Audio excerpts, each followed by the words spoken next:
लोग कहते हैं कि आजकल रिश्तों की जो वैल्यू है, यानी कि मैं अगर कह सकती हूँ कि रिश्तों के जो मायने हैं, सारी चीज़ें बदल चुकी हैं। रिश्ते भी बदल चुके हैं, कोई किसी को रिस्पेक्ट देता ही नहीं है। हस्बैंड वाइफ की रिलेशनशिप हो, चाहे कोई भी रिलेशनशिप हो, पर इसके पीछे जिम्मेदार कौन है? इसके पीछे जिम्मेदार तो हम खुद हैं। हम लोगों को ना बाहर से जज करते हैं, किसी भी रिलेशनशिप में जाने से पहले उसको बाहर से जज करते हैं। जो लड़का जेल वेल लगाता है, जो लड़का बॉडी बॉडी दिखाता है, जो लड़का शर्ट्स के बटन को ओपन अप करके रखता है, वही लड़का बॉयफ्रेंड बनने के लायक है, चाहे हैसियत हो या फिर चाहे ना हो। और लड़कियों की बात करूँ तो अगर लड़कियां स्ट्रेट हेयर को मेंटेन करती है, अगर लड़कियां बोल्ड ड्रेस पहनती है, अगर लड़कियां स्ट्रेट फॉरवर्ड है, तो वही लड़कियां गर्लफ्रेंड बनने के लायक है। एक सच बात बताओ, दिल पे हाथ रख के बताना। हाँ, दिल पे हाथ छोड़ो, सच बोल दो, यही काफ़ी है कि कितने लोग ऐसे हैं जो शादी करने के लिए ये सारी क्राइटेरिया को फॉलो करते हैं। ये तो बिल्कुल सच है कि चाहे लड़की खुद हो, चाहे लड़की के माँ बाप, कमाने वाला दूल्हा ही तो उसको चाहिए। और इस टाइम पे ना ये शर्ट के जो क्राइटेरिया है या फिर हेयर्स के, बहुतों के दूल्हे का तो हेयर ही नहीं होता है। वो तब ये नहीं देखती है कि उसके हस्बैंड में क्या क्या क्वालिटीज़ है, वो सब बाद में देखे जाते हैं। पहले ये देखे जाते हैं कि कमाने वाला क्या है, जेब में पैसा कितना रखता है। और अगर लड़कियों की क्राइटेरिया की बात करूँ तो शादी के लिए लड़की अच्छे से खाना बनाती हो, घर अच्छे से संभालती हो, इसे पैर दबाने वाली हो, या फिर अच्छे से बच्चे को संभालने वाली हो। बीवी तो बिल्कुल ऐसी ही चाहिए। कितने लोग ऐसे सोचते हैं, कितने लोग ऐसे देखते हैं, समझते हैं कि जो लड़का कॉलेज लाइफ में या फिर टीनेज लाइफ में शर्ट्स के बटन को ओपन अप करके लड़कीबाजी करता था या फिर लड़कियों पे बड़ा रौब झाड़ता था, आज वही लड़का कॉलर के बटन तक बंद करके शर्ट्स को इन करके पहनता है, रहता है जैसे उसे कुछ आता ही नहीं हो। या फिर अगर लड़कियों की बात करूँ जो टीनेज लाइफ में, कॉलेज लाइफ में या फिर अपनी कम उम्र की लाइफ में वो फ़ोन की तरह बॉयफ्रेंड को चेंज करता था, आज वही लड़की साड़ी पहन के बड़ी सती सावित्री सच के धज के रिश्तेदार के सामने रिश्ते के लिए बैठती है। और लोग सोचते हैं, रिश्तेदार सोचते हैं कि क्या सुशील लड़की है। और इसीलिए कैजुअल लाइफ में रिलेशनशिप भी उतनी ही कैजुअल होती है। पता है, इसीलिए मैक्सिमम जो लड़कियां होती है वो अपने लिमिट्स को क्रॉस करते हैं, क्योंकि उन्हें बॉयफ्रेंड्स ऐसे चाहिए होते हैं।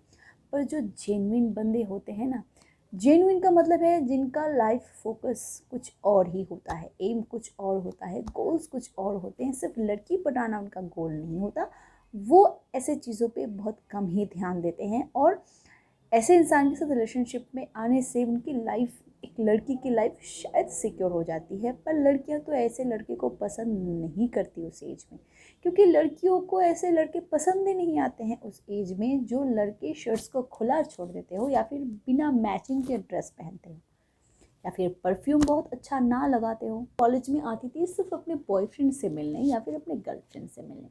अब लड़की भी वैसी है, लड़का भी वैसा है। इन लड़कियों को, इन लड़कों को ना ऐसे ही पसंद है। इन लड़कियों को ऐसे टाइप के लड़के पसंद है और ऐसे टाइप के लड़कों को ऐसी टाइप की लड़कियां ही पसंद है कैजुअल रिलेशनशिप के लिए। कितने रिलेशनशिप होते हैं जो टीनेज लाइफ में क्रिएट होते हैं और मेच्योरिटी के साथ वो आगे बढ़ते रहते हैं, बहुत ही कम, सक्सेस रेट बहुत ही कम होती है। बहुत सी लड़कियां ऐसी होती हैं जो सामने ही वैलेंटाइन डे होते हैं, इसी वजह से लड़का पटाता है, सामने ही मूवी देखने का प्लान हो रहा है या फिर पिकनिक मनाने का प्लान हो रहा है और सबका गर्लफ्रेंड है, मेरा नहीं है, तो मुझे भी तो बताना पड़ेगा।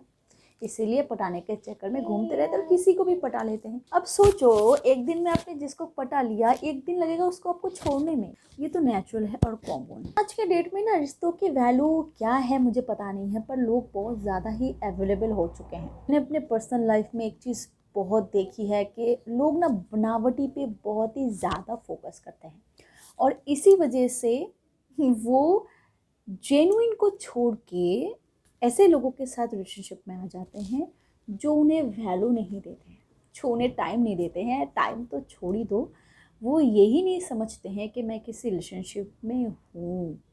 उनके लिए आप और उनका एक दोस्त सेम है, सिर्फ आप नाम के लिए गर्लफ्रेंड हो या फिर बॉयफ्रेंड हो, और शायद काम के लिए। तो पता है, इनको ना दिखाना भी है, क्योंकि आज तो कॉम्पिटिशन्स बहुत ज़्यादा है।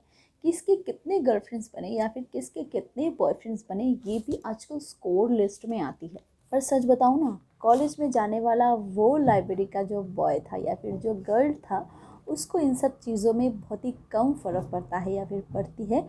इसी वजह से वो जब रिलेशनशिप में आते हैं, जिसके साथ आते हैं, उसकी ज़िंदगी खुशहाल होती है।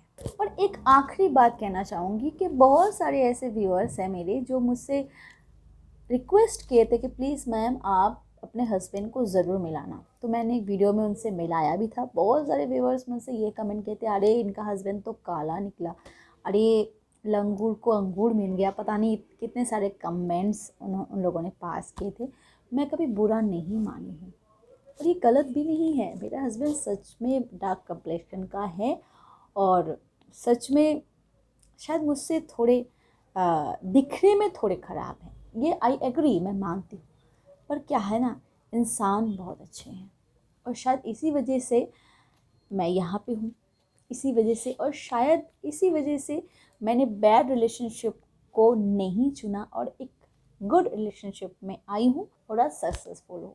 तो मैं दूसरों को यही सलाह दूँगी कि खुद की ज़िंदगी को वैल्यू देना सीखो, खुद को वैल्यू देना सीखो, देखना दूसरे भी तुम्हें वैल्यू देंगे। बस इस वीडियो के बारे में आपकी क्या राय है, आपकी क्या ओपिनियन है, मुझे ज़रूर कमेंट बॉक्स में कमेंट करके बताना। वीडियो अगर पसंद आए तो एक थम्स अप ज़रूर देना। Thank you so much for watching my video. Keep watching and keep helping. Bye bye.